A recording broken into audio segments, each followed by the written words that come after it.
자, 한번 상상해 볼까요? 만약 유럽이 세계의 중심이 아니라면 어떻게 될까요? 그리고 저 거대한 초강대국 미국이 태평양 양쪽 끝으로 쫙 쪼개져 있다면 우리의 현실은 과연 어떻게 변할까요? 지금까지 여러분이 평생 당연하게 봐왔던 익숙한 세계지도 일단 머릿속에서 완전히 지워보시기 바랍니다. 오늘 이 해설 시간에는 우리의 지리적인 고정관념을 산산조각 내고 전혀 다른 형태의 세계 지도를 머릿속에 새로 그려볼 겁니다. 우리가 지구본을 휙 돌려서 새로운 중심을 잡는 거, 이거 단순히 보기 좋으려고 하는 미학적인 선택이 절대 아닙니다. 이건 철저한 기초 과학의 바탕을 둔 작업이고요. 무엇보다 글로벌 권력과 국제관계를 바라보는 우리의 시각을 완전히 재배선하는 아주 강력한 도구입니다. 지도의 중심이라는 거대한 착각, 그리고 그 이면에 숨겨진 수학과 물리학, 권력의 진짜 이야기를 지금부터 파헤쳐 보겠습니다. 자, 그럼 본격적으로 들어가 보죠. 오늘 우리는 중심은 환상이라는 사실에서 출발해 회전하는 지구의 수학, 물질적 지도와의 비밀, 관점의 지정학, 그리고 마지막으로 내 위치가 곧 전략이라는 결론까지 이 5단계의 여정을 쭉 따라가 보겠습니다. 첫 번째 파트, 중심은 환상이다입니다. 공간을 바라보던 우리의 오랜 습관, 오늘 한번 확실하게 깨부숴보죠. 아시다시피 우리가 사는 지구는 완득한 구형에 가까운 3차원입니다. 그러니까 애초에 겉표면에 중심이라는 게 있을 리가 없죠. 우리가 흔히 보는 세계 지도는 기본적으로 유럽이나 대서양을 한가운데 두도록 설계된 평면 지도입니다.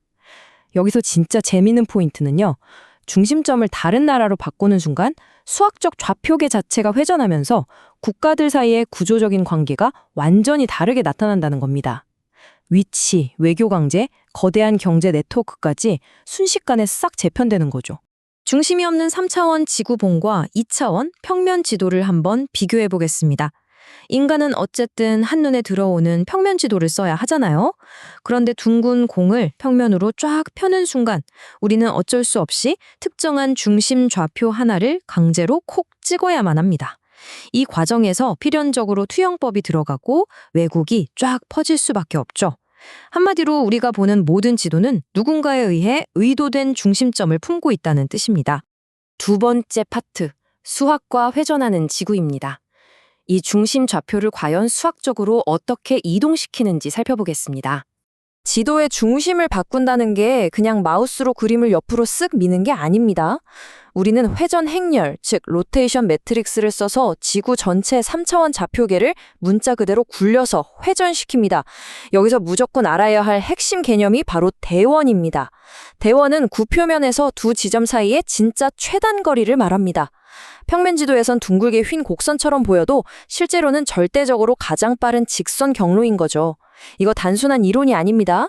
비행기 항로를 뚫고 군사 전력을 짜는 데 쓰이는 아주 생생한 현실의 법칙입니다. 자, 살짝 복잡해 보이는 대권 거리 공식인데요. 깊게 파고들 필요는 전혀 없습니다. 핵심은 이 특정한 수학 공식이 대륙을 오가는 비행기의 궤적, 바닷속을 가로지르는 광케이블 경로, 심지어 대륙 간 탄도미사일이 날아가는 사거리까지 전부 통제한다는 겁니다. 이 수학으로 계산을 딱 해보면 한국을 중심에 뒀을 때 알래스카나 러시아 극동, 그리고 북극이 우리 생각보다 진짜 코앞에 있다는 걸 아주 정확히 알 수 있죠.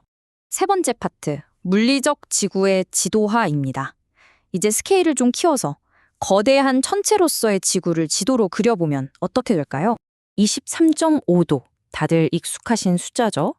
이 단 하나의 각도가 지구의 기후, 계절, 해류 등 모든 것을 결정합니다.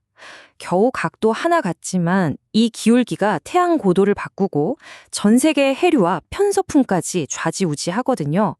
국가 중심 지도를 만들 때 이 기울기까지 싹 계산해 넣으면 도대체 어떤 나라가 태양 에너지를 제일 많이 챙기는지, 북극 항로에 황금알을 누가 줄 수 있는지 같은 전 지구적 전략표가 그야말로 한눈에 들어옵니다.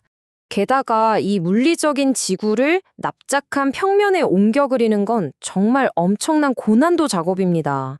아시다시피 지구가 완벽한 당구공 모양이 아니잖아요? 적도 쪽이 살짝 뚱뚱한 회전 타원체거든요.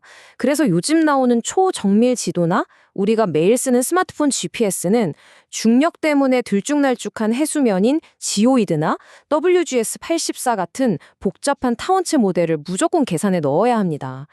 현대의 지도는 그냥 그림이 아니라 정교한 물리학의 결정체인 셈이죠.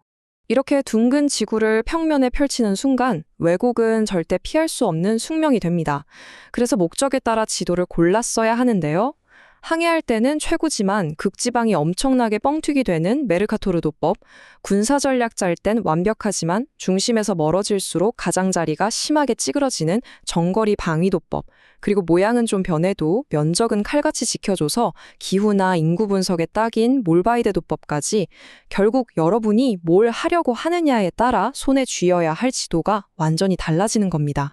네 번째 파트, 관점의 지정학입니다. 방금 살펴본 수학과 물리학을 우리가 발딛고 있는 현실의 지정학으로 꾸집어내보죠. 자, 여기서 정말 결정적인 포인트가 나옵니다. 지도의 중심을 살짝만 바꿔도 한 국가의 지정학적 전략표가 통째로 엎어집니다.